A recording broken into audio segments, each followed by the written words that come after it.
Hey, what's up? Piri Piri chicken, in my opinion, is top 2 or 3 chicken tastes of all time. And in this video, I'm gonna show you my well-tested recipe for it. 2 ways, one indoor and one outdoor. Both variations have their own unique form factor and cooking process, and the results are slightly different, but the common thread here is a slammin' recipe for piri piri sauce. It's spicy, sweet, a little bit sour, and insanely delicious. It's so good. First, we're gonna make a spatchcocked version of piri piri indoors in the oven. To get started on that, I'll need 1 whole chicken, preferably 4 pounds and under, because huge birds have huge breasts, which are impossible to cook evenly, and they end up being ropey and dry. To prep this bird, I'm gonna flip it so that the breast side is down, then I'll grab scissors and cut up the spine starting down at the tail. I'll just snip that up until I get through the wishbone on the right side, then I'll twist this thing around and cut down the other side of the back until I'm up past the thigh. And once I've got the back snipped out, I'm gonna flip this bird over breast side up, then I'll crack the breastbone. Oh, that is a brutal sound. Cracking the bone is important because it allows the spatchcocked bird to lay flat like this. Next, I'm gonna season this meat on both sides with some dry brine, which for this 4-pound bird is 25 grams of salt and 12 grams of sugar mixed together. Most recipes skip this brine step because they assume that the marinade will do all of the work of salting the bird. This isn't true. Marinades usually have enough salt to make themselves taste good as a standalone sauce, but not enough to season a 4-pound pile of chicken. We need a lot more salt for that. So I like to add on a separate step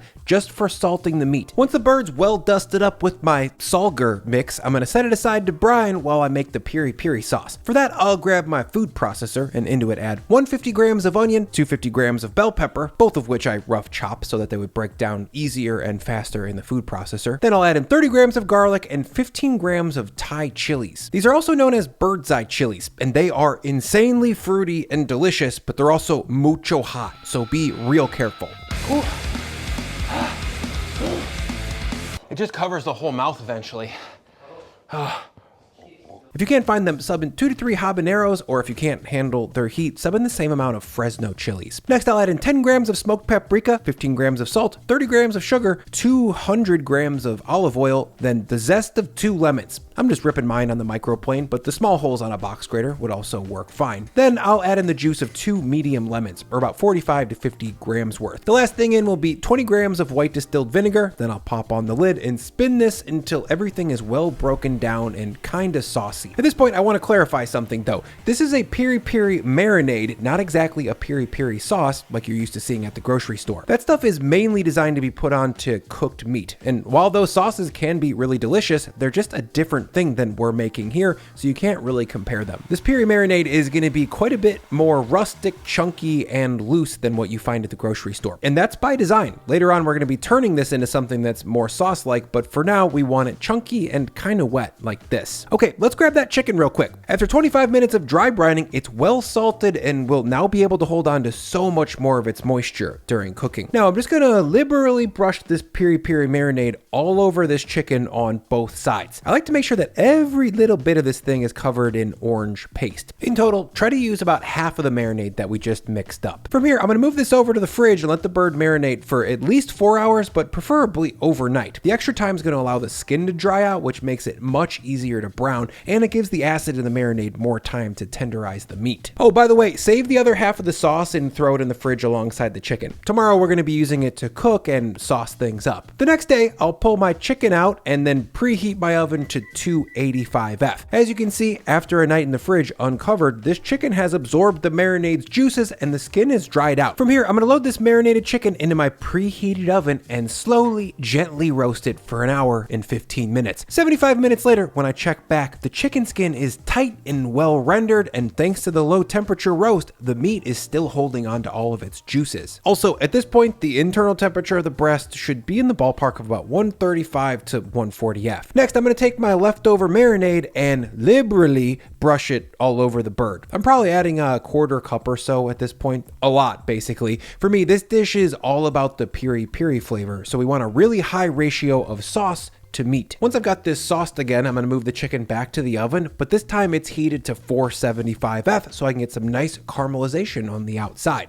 15 minutes later, we're starting to get somewhere delicious. Time to double down, or I guess triple down on the piri piri sauce. So one more time, I'm gonna slather the bird in the leftover marinade, but this time I'm not going as heavy because at this stage I want browning, and too much sauce will steam things up. Okay, back into the oven it goes, and I'll high roast for another 10 to 15 minutes. While that roasts, I'm gonna pour the rest of my marinade into a saucepan. At this point, I've got about a cup and a half's worth. Then I'll drop it on the stove to reduce it into a proper sauce and to sterilize it. I've been dipping a raw chicken brush in here all day. In total, I want to cook this down for about 10 minutes to soften the onions, chili, and garlic and take the raw edge off the sauce. Now, while this cooks, I'll quickly thank Seed for sponsoring this vid. Conversations about digestive health and regularity aren't the most fun to have, but literally everybody, including you, feels much better when things are running smoothly. And getting things running smoothly is exactly why I started taking Seed's DS-01 in the first place. If you haven't heard of it, DS-01 is a clinically validated 2-in-1 probiotic and prebiotic that supports your digestive health and your body as a whole. I've talked about this in the past, but I actually started taking DS-01 before they sponsored this channel because I did the research and it seemed like a really great probiotic that was going to help me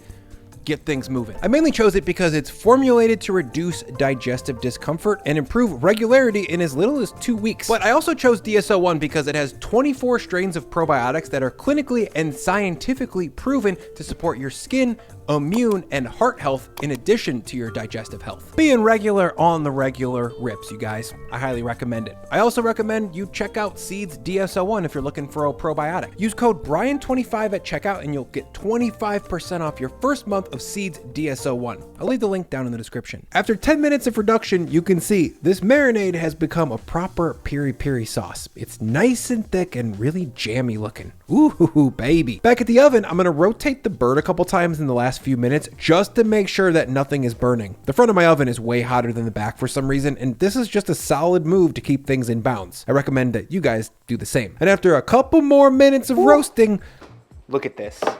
Oh my gosh. That looks diabolical. the whole bird is bathed in spicy hot orange. Good God. The final touch is to brush this chicken one more time with the cooked piri piri sauce. This will soak into the skin as the bird rests, and it's gonna raise the ratio of piri sauce to chicken even more. Oh, and by the way, after cooking, the internal temp of the breast will be about 165 and the thigh should be about 175. Those are higher temperatures than I would normally go, but this bird has been deeply brined, gently roasted, and then fully rested, so the white meat's gonna be very juicy. You'll see what I mean. Okay, I don't wanna wait anymore. Let's cut into this thing and see what we got. Oh, dude, look at this drumstick. The sauce is unified with the skin and the meat is as juicy as the best rotisserie I've ever seen. How about the breast meat? Well, it's juicy, like I promised. Look at it. Now let's taste it. Ooh, man, it's like falling off the bone. It's so good. The meat is so juicy and succulent and well rendered. It's also really fruity, which is what you want from piri piri. The combination of those Thai chilies with the lemon and the lemon zest and the onions and the garlic, it all just comes together to create this jammy, sweet, sour, salty, spicy thing that pairs perfectly with tender, juicy chicken. It's honestly like peak chicken. I can't imagine eating chicken that tastes better than this. Well, just wait until you've had the grilled version of this recipe, partner. To make it, I'll start with 6 chicken leg quarters. These almost always come bone in, and I think they should be boneless. So to break these down, I'm gonna make a long slice along the drumstick, then turn the corner, and then a long slice along the thigh. From here, I'll work to spread that slice out, making little nips here and there on either side of the bone to expose it as much as I can. Once I've got the meat cleaned up and pushed away from the bone, it's time to cut that bone out. So I'm gonna cut under each side towards the center joint. Then once I've got both bones more or less free, I'm gonna nip around that joint on both sides to free up the middle, and then finally I'm gonna cut right under the joint above the skin and slice that out. If you want skin on thigh meat, which is one of the best meats, you'll need to do it yourself. It's pretty much the only option. But if you aren't feeling up for this DIY adventure, you can certainly chop the leg quarters in half at the joint and grill the drumstick and thigh as bone-in pieces. The result here is still gonna be very good. It just falls a little bit short of the boneless version, which for me is the absolute peak piri piri. Okay, once I've got all 6 leg quarters deboned, I'm I'm gonna hit them with a dry brine on both sides, just like I did for the whole bird. This time though, I'm only using 20 grams of salt and 10 grams of sugar because these thighs are quite a bit thinner than a whole bird, so they just don't need as much salt to become properly seasoned. Next, I'll take the same recipe for piri piri marinade that I made earlier and drench these thighs in it. I'm adding maybe 3 to 4 tablespoons per piece and making sure that I get a decent amount of the solids on there. And once these legs are fully covered, I'm gonna slide them into the fridge and marinate them overnight. Again, we need time for the skin to dry out and for the acid in the marinade to do its work tenderizing the meat. The next day, you can see that we've got dry skin and the marinade has turned into more of a paste that's gripping the chicken. Now I'll move outside and preheat my grill, then turn the burners down to medium or medium low. I basically want this grill to hover somewhere between 350 and 400 F. Once heated, I'll hit these grates with a bunch of pan spray or olive oil. This keeps the sugary marinade on the chicken from fusing with the grill and burning immediately. Next, I'm gonna drop all 6 pieces of chicken on the grill skin side up, then dab them up with a bunch of piri piri marinade. Starting skin side up helps us avoid crazy flare-ups early on that singe the skin and make things taste like an ashtray. Once these are sauced up, I'll drop the lid and check back in 3 to 5 minutes. 3 to 5 minutes later, I'll flip the chicken over and start to grill it on the skin side. Just be careful though, because as you flip it, the skin's gonna start to drip its cooking juices into the flames and things can get rowdy quickly. If that happens, just scoot the chicken off to a more mellow part of the grill, let it die down, and then scoot it on back. Now I'll flip over the rest of these chicken, then heavily sauce them on the back side, and then let them rip over medium heat for another 3 to 4 minutes. Okay, after another quick break, when I flip these over, you can see the skin side has started to render and it's taken on some nice grill marks. So one last time, I'm gonna sauce these with the marinade and then continue to grill them slowly for about 10 to 15 more minutes, flipping them every 3 to 5. Grilling slowly with gentler heat renders the skin perfectly. It allows plenty of time for the marinade to glaze onto the meat without burning, and it starts to melt the intramuscular fat in the thigh, which makes it much more tender and juicy. On the other hand, high aggressive heat on the grill leads to flabby skin, burnt sauce, and dark meat that's not cooked enough. With thighs, we're not looking for the temperature at which the meat is safe to eat. We're looking for the most delicious temperature, which should be close to about 180 F, give or take 2 or 3 degrees. Once these chickens are nicely grilled up, I'm gonna soak them with my reduced piri piri sauce as they rest. You guys, this might be the perfect grill out recipe. It's pretty easy. The prep happens the day before. You don't have to worry about nailing a mid-rare internal temperature like you would for a steak or a burger, and the results are so sick. The people you make this for are gonna ask you to make it for them again. I guarantee it. Now let's taste it.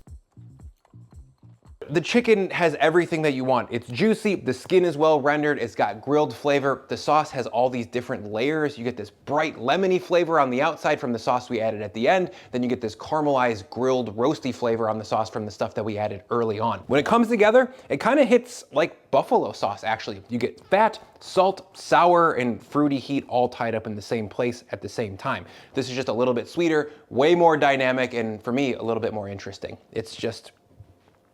It's one of the best bites of chicken I've ever had in my life, truly.